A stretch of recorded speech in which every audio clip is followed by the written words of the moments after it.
Dans un coin ensoleillé d'Afrique, naquit un garçon pas comme les autres. Il n'était ni le plus fort, ni le plus bruyant. Mais il avait un regard qui voyait ce que les autres ignoraient. L'injustice, la peur, le silence forcé. Son nom? Nelson Mandela. Très jeune, il comprit que le monde n'était pas toujours juste. Et que parfois, il fallait oser dire non. Non à la haine, non à la peur, non à l'inégalité. Mais ce que Nelson ne savait pas encore, c'est que ce petit non allait changer le destin d'un pays entier. Dans son village, Nelson Mandela posait toujours des questions. Grand-père, pourquoi ce monsieur n'a pas de chaussures? Pourquoi les blancs ont des maisons en pierre, et les noirs dorment dans des cabanes? Pourquoi maman baisse les yeux quand un policier passe? Son grand-père répondait doucement. Le monde est dur, mon petit. Mais il faut vivre avec. Mais Nelson, lui, secouait la tête. Moi, je veux vivre debout. Pas à genoux devant l'injustice. À l'école, les choses étaient claires. Les élèves noirs n'avaient pas les mêmes livres, ni les mêmes droits. Un jour, un camarade se fit gifler par un professeur blanc. Tous baissèrent les yeux, sauf Nelson. Il prit la main de son ami blessé, se leva, et dit calmement. Non. Ce n'est pas juste. Le professeur resta figé. Le silence se fit lourd.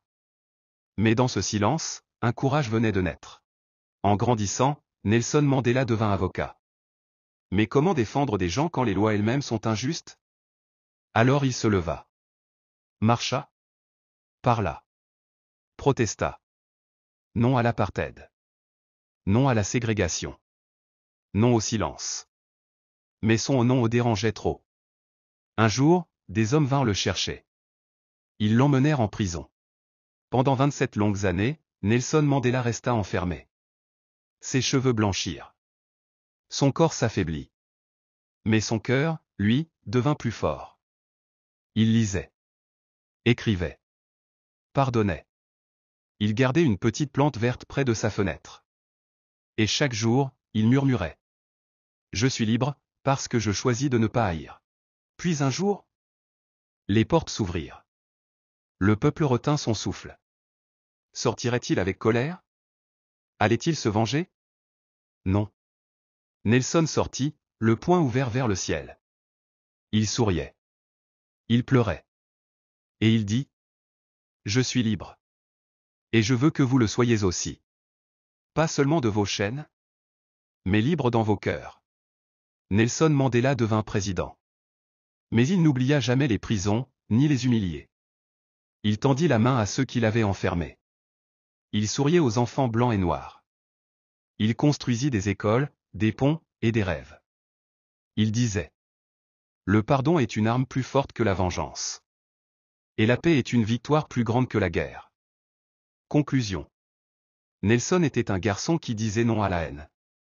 Non à l'injustice. Non à la peur. Et grâce à cela, un pays entier a pu dire.